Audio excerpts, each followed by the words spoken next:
Welcome back to CEO Corner. I'm Brian Burnell. We've been talking about the Foundation for Business Equity, and now we turn to two businesses involved in the program. Marianne Lancaster is president of Lancaster Packaging.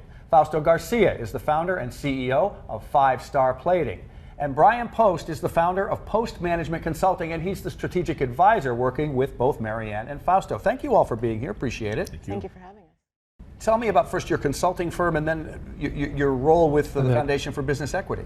Sure. As a business leader, I've been involved for 25 plus years helping companies accelerate both their top and bottom lines by, for small businesses, sort of in the $5 to $30 million range, by improving customer intimacy as well as the organizational alignment. And with BEI, I've been involved with them since inception of the program, with Cohort 1, where Marianne came from. And it was a great hand-in-glove fit for me because it's involved with developing a strategic growth plan, but also being embedded into the company for a year to help with the execution. So it's worked out really well. Well, I think for both of these companies and most of the companies that I've been involved with, as well as BEI's, is they're already proven their commercial viability, but they are stuck in having problems scaling, and typically that's due to infrastructure issues, access to capital, and resources. When you say that, it makes me think, Fausto, I hear him say, they're ready to grow. But you run up against, well, you're almost not allowed to grow. Is that how it felt to you? That's how it felt to me until Brian came aboard, and as a strategic planner, we developed, with his help, a strategic growth plan, and with the help of the BIF, BEI, BIF, they gave us the money to excel and to bring the company to the next level.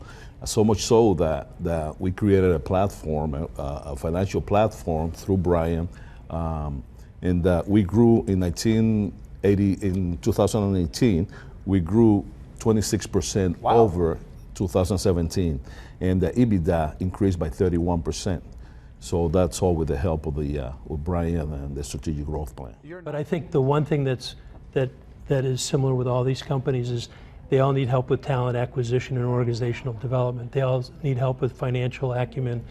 They all tend to need help with maybe organizational planning or improvements.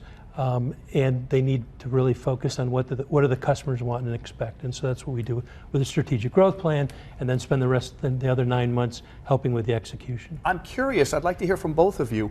What's it like having that person embedded? How does your relationship with that person coming into your company 1 day a week for a year, how does that develop? At the beginning, it was scary because I don't want anybody to come and tell me how to run my business. Right, that's my thought. But me and Brian, and my family, we got like this relationship right away. We clicked, and being humble, like a humble person like he is, we just took off.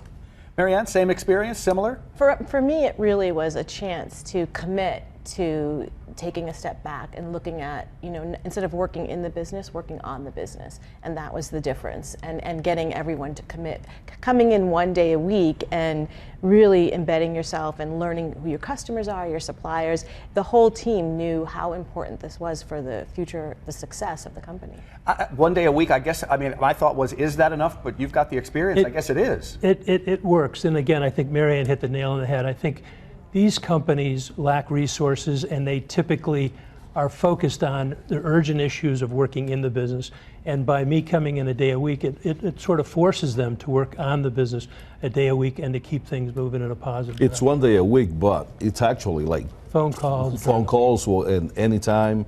We talked about stuff like a midnight, for Christ's sake, right? Yeah. Wow. Right. And so, physically there for a day. He's there there's for work, there's homework, there's work for folks in the company as well.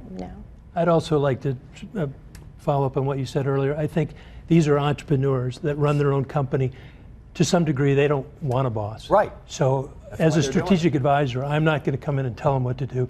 It's really sort of a servant leadership position where you ask a lot of questions. And my wife likes to say, help is defined by the person asking for it. So I try to understand what what their definition of success is, and then help them develop a roadmap to get there. Help is defined by the person asking for it. That is very interesting. We're going to stop there for a minute. We have to take a break. But up next, I'm going to ask our guests about what's next for their companies and for their work. Stay with us.